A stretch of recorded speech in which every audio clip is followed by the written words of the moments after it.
Bafal télévision, donc il faut pour analyser bien.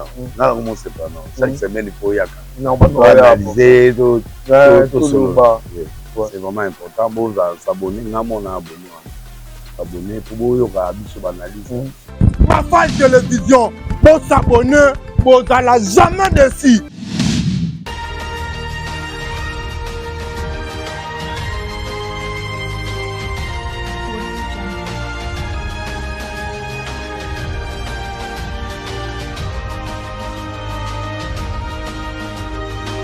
Après l'acte 1 de Lubumbashi, le TP Mazembe, seul rescapé club congolais, a pris les caps pour Luanda en Angola. Pour ces quarts de finale, retour de la plus prestigieuse des compétitions interclubs en Afrique, le chairman Moïse Katumbi a mis à la disposition de l'équipe NMB 147 pour transporter la trentaine de la délégation qui est conduite par le secrétaire général du comité de normalisation de la FECOFA, Maître Innocent Kibundoulou. Des 21 joueurs amenés par les franco-sénégalais Lamine et Mamadou Ndiaye, on note la présence des joueurs sortis sous blessure lors de la manche aller. Il s'agit de Béa Joël ainsi que les pistons droits, les Mauritaniens Ibrahim Keïta. En plein vol pour la ville de Luanda, détente et maximum de concentration. Le mois sacré de Ramadan permet à certains d'être plus proches de Dieu pour une qualification, certaines déjà ce samedi. 15 ans après, le TP Mazembe retrouve les OS pétroliféros d'Angola après la dernière rencontre d'avril 2009 à la citadelle de Luanda. Et dans l'effectif des Noirs et Blancs congolais se trouve Pamphile Miayo et Robert Kidiaba, actuel coach assistant et ancien défenseur et gardien de but à l'époque aux côtés d'Mputu Mabi et Otekalutu Kadioko. La génération Kevin Mondeko compte surfer sur cette dernière victoire du club pour franchir un palier dans cette Ligue africaine des champions. Après 2 heures de vol, l'avion atterrit à l'aéroport international de 4 février. Juste après, la délégation prend ses quartiers général Sana Hotel en plein centre-ville de Luanda. Les Big Events de ce samedi au stade du 11 novembre dans la commune de Kamama sera sous l'œil vigilant de l'arbitre international sénégalais Issassi qui revient de la CAN en Côte d'Ivoire. La conférence de presse d'avant-match du coach Lamine Ndiaye et la reconnaissance du gazon du 11 novembre sont 2 événements qui attendent les corbeaux de Lubumbashi ici à Sao Paulo dans Sousa de Luanda.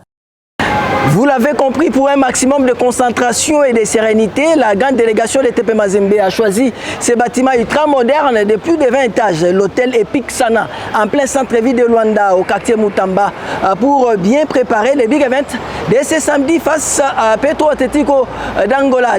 Après l'acte 1 de Lubumbashi, le TP Mazembe, seul rescapé club congolais, a pris les caps pour Luanda en Angola. Pour ces quarts de finale, retour de la plus prestigieuse des compétitions interclubs en Afrique, le chairman Moïse Katumbi a mis à la disposition de l'équipe NMB 147 pour transporter la trentaine de la délégation qui est conduite par le secrétaire général du comité de normalisation de la FECOFA, Maître Innocent Kibundoulou. Des 21 joueurs amenés par les franco-sénégalais Lamine et Mamadou Ndiaye, on note la présence des joueurs sortis sous blessure lors de la manche aller. Il s'agit de Béa Joël ainsi que les pistons droits, les Mauritaniens Ibrahim Keïta. En plein vol pour la ville de Luanda, détente et maximum de concentration. Le mois sacré de Ramadan permet à certains d'être plus proches de Dieu pour une qualification, certaines déjà ce samedi.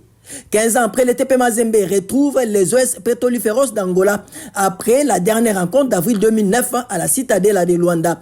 Et dans l'effectif des Noirs et Blancs congolais se trouve Pamphile Miayo et Robert Kidiaba, actuel coach assistant et ancien défenseur et gardien de but à l'époque aux côtés d'Mputu Mabi et Otekalutu Kadioko. La génération Kevin Mondeko compte surfer sur cette dernière victoire du club pour franchir un palier dans cette Ligue africaine des champions. Après 2 heures de vol, l'avion atterrit à l'aéroport international de 4 février. Juste après, la délégation prend ses quartiers général Sana Hotel en plein centre-ville de Luanda. Les Big Events de ce samedi au stade du 11 novembre dans la commune de Kamama sera sous l'œil vigilant de l'arbitre international sénégalais Issassi qui revient de la CAN en Côte d'Ivoire. La conférence de presse d'avant-match du coach Lamine Ndiaye et la reconnaissance du gazon du 11 novembre sont 2 événements qui attendent les corbeaux de Lubumbashi ici à Sao Paulo dans Sousa de Luanda. Vous l'avez compris, pour un maximum de concentration et de sérénité, la grande délégation de TP Mazembe a choisi ce bâtiment ultra moderne de plus de 20 étages, l'hôtel Epic Sana, en plein centre-ville de Luanda, au quartier Mutamba, pour bien préparer les big events de ce samedi face à Petro Atlético d'Angola. Bafal télévision, donc il faut pour analyser bien. Non, c'est pas non. Chaque semaine, il faut y aller. Analyser, c'est vraiment important. Bon, s'abonner, s'abonner pour analyser. Bafal Télévision, pour s'abonner, pour jamais déçu.